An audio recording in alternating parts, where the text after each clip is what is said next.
Good morning, guys. Here's your week 12 video for your puppies. They're almost 3 months old.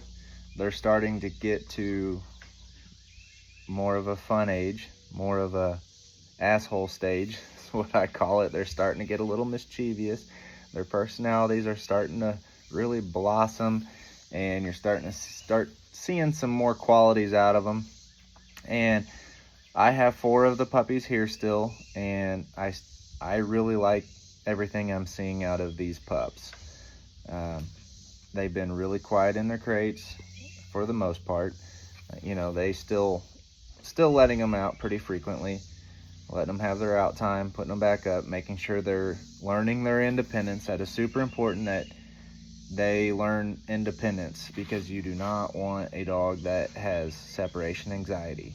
You don't want them to not know how to be alone. So if they come here and come for training, you know, they're gonna be in a kennel, and you don't want them freaking out and not knowing how to be independent. So it's extremely important, especially if you have to leave the house and can't take a dog with you, puppy with you. You know, it's very important to make sure the crate training is it's just one of the most important things you can be doing right now. So we're still doing that, but it's all going great.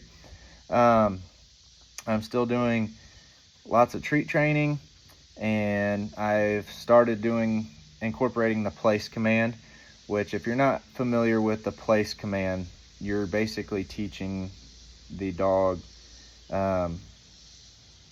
you're teaching the dog somewhere to be. Like if you have a dog caught in your house, in the corner of the house or something, you know, you want the dog to get on it, you can tell them place. Or if you're doing waterfowl stuff and the dog sits on a stand out on the edge of the water or something, you know, that's place. That's more incorporated with the waterfowl side of things. But I also use the place command for whenever I load them up in the dog trailer, or teaching the stay. Once they know the place, it's easier to teach stay. So if you're having trouble with stay, which I don't say stay, you know, sit means sit. So if they get off of the place, then I can move them back to that place whenever I'm teaching the stay. So they can associate, oh, he wants me to sit here and not move.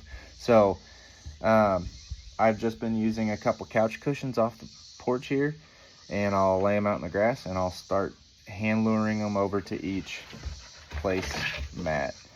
And right now they're not necessarily understanding the actual command. They're just going off of food luring, which is basically what we're doing with everything. Food luring them into heels and sits and things like that. So place command has been very easy to teach these pups so far. So I'll attach just a little clip there at the very end of me doing a little bit of the place command and showing you how I'm doing that.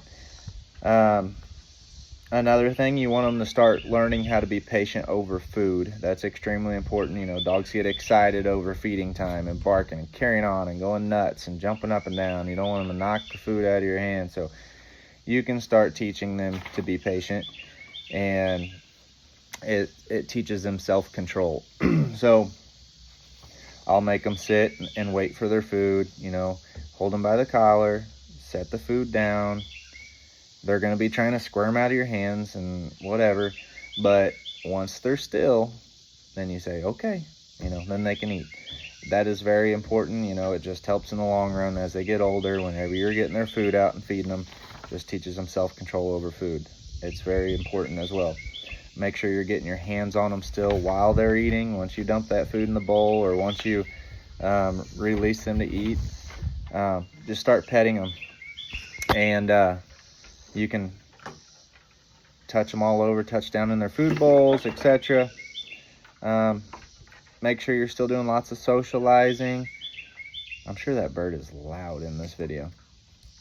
Make sure you're still doing lots of socializing, new experiences, new dogs, new people, new kids, new everything. New is super important for these pups, because if they just get used to the one thing all the time, they're repetitive every day, seeing the same people, same dog, whatever, then you throw something new at them when they're older, then it could be alarming for them. So just make sure they're just used to change, new things all the time. You're just building a confident dog. This time of year, I'm doing a lot of water stuff because it's so hot. It's been 95 degrees here the past week, and I'm trying to get them in the water, get them used to things like that so we can do training and incorporate that down the road. And my dogs, I always play in the pond with them when it's hot, so I got to have them. We like doing water activities, so they got to be used to being in the water. So I've been taking them around the pond. I've gotten in the pond, and they'll jump out. They'll jump right off the bank and come swimming right to me. They want to be with you at this point in time, so making them feel comfortable. If the puppy doesn't want to get in the water, I'll hold them, walk around, let them go, try to call them back, whatever. I did it in my swimming pool, and they all seem to do really well with it. One pup is a little bit leery, but the other three are very confident in the water. So I just need to work with him a little bit more. But just be careful out in the heat too this time of year. If you're taking them for a walk, and just make sure they're out time. If it's really hot, just be careful. Make sure they have plenty of water and staying hydrated, because the heat can take a dog down really fast if you're not careful. Make sure you're still building retrieving drive with your little Antler or whatever toy the puppy is interested in. If your puppy is not interested in an Antler at this point in time, don't freak out. Get a ball. I use a little squeaky tennis ball. They freaking love that thing. I put a little bit of Bone Clone Antler scent on it, and that ball really gives some chase. An Antler just hits the ground. It's not as much chase in it as a tennis ball.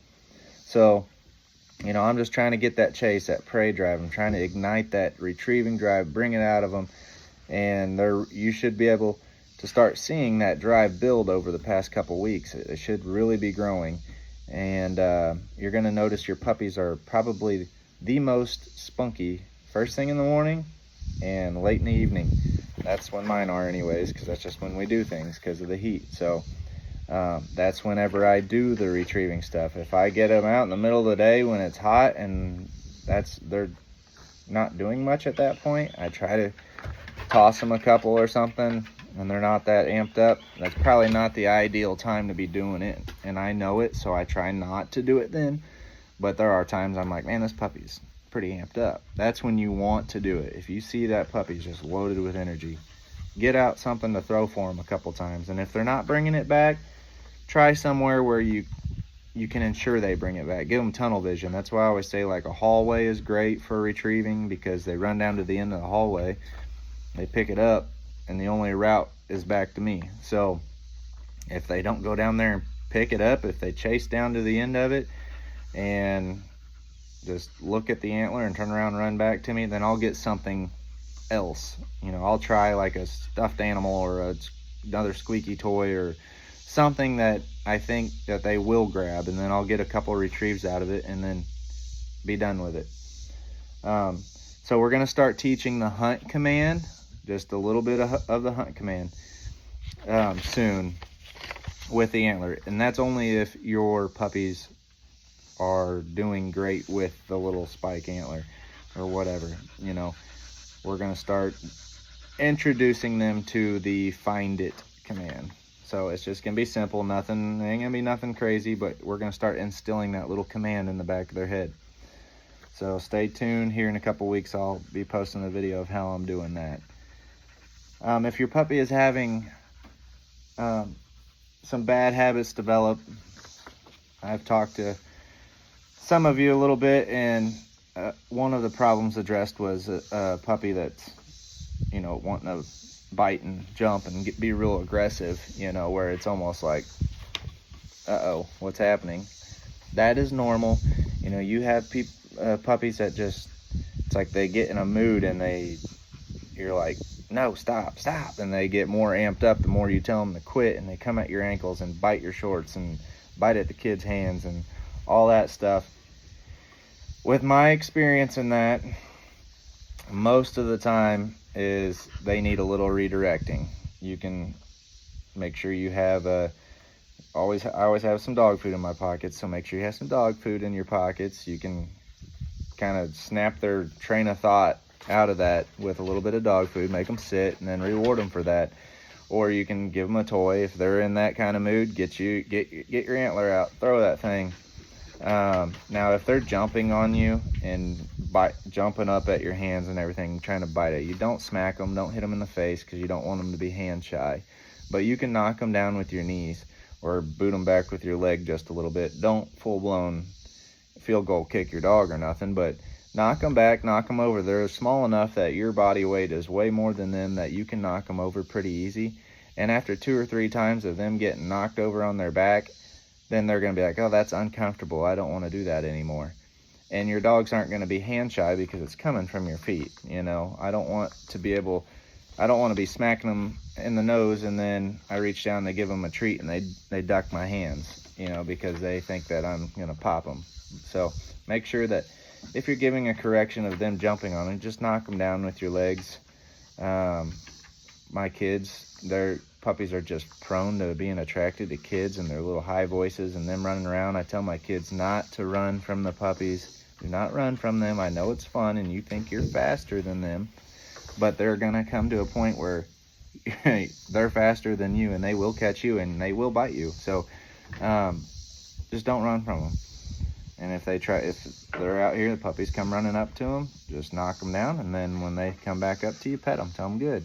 You know, you're trying to instill those behaviors of just the good dog behaviors that you want to see as an adult. And it all starts right here. So just make sure you're doing those good habits and rewarding them when they're doing good and correcting them a little bit when they're doing bad. No harsh corrections, because it's just, they're puppies. You don't want to traumatize them. So, but anyways, oh, and if they are acting like that too, you know, I was talking to a lady, she said that she called it shark hour or whatever in the evenings, or witching hour is what it was. Yeah, witching hour.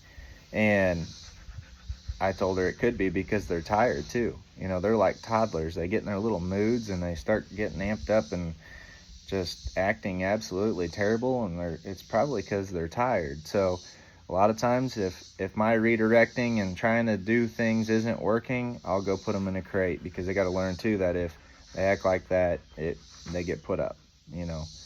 So that's a correction. So I'll put them in the crate. If you want to act like a psycho, go act like that in the crate. But there's nothing they can do or harm or cause trouble inside a crate. So just keep that in mind. So, but anyways, yeah, it's all basically the same stuff still happening. Lots of fun, trying to create as many good experiences and fun things as possible, building that drive. You're wanting to build a strong retriever, so just confidence. That's what I want to see. Because if you don't have a confident dog, whenever you bring it back for training and that dog is scared to venture around in the woods and check things out, you know, it's going to cause problems with training, because a clingy dog, it takes a while to build. You got to build their confidence. So the more confidence you have, the better. So confidence in retrieving drive, a good confident dog, socialized, good around people, kids, that's what you want. So things are going to start getting a little bit more exciting here in the next few weeks. Like I said, I'm going to start teaching the hunt command a little bit, but otherwise it's just going to be a lot of the same stuff. But your puppies are going to start getting more rowdy, be able to push them a little bit longer, and that's about it. So if you have any questions, feel free to holler.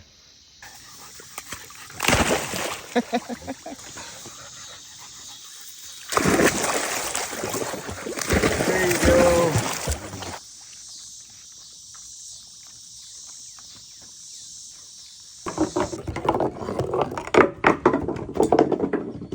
Good girl. Good. Right here, come here. Okay. Good girl. Good boy. Ready? Ready?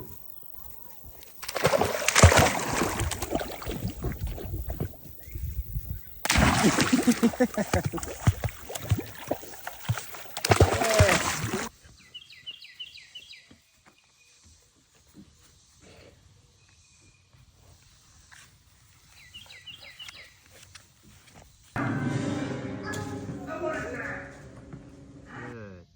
I said, if your dog's on a food schedule, they're always going to be hungry. So all this is just food luring with your hands. You're going to be giving the puppy a treat anytime it gets on this. I'm not saying anything right now.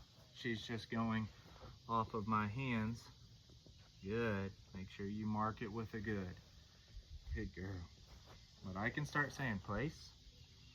Place. Good. Good. And you can incorporate any of your other obedience commands, some sits, some heels. You can just do a little bit of it. Good. Good girl. Good girl. Your puppy should know good by now. You should say good and their tail should be wagging. Come here. Sit. Good. Good girl. And I said that and her tail didn't wag. Oh. Here, place. Good. Good girl. Come here. Come.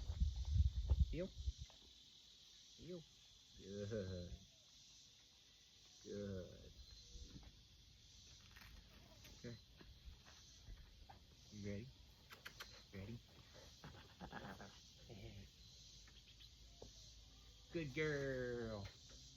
Good girl. Come, come, come, come, come, come, come. Good.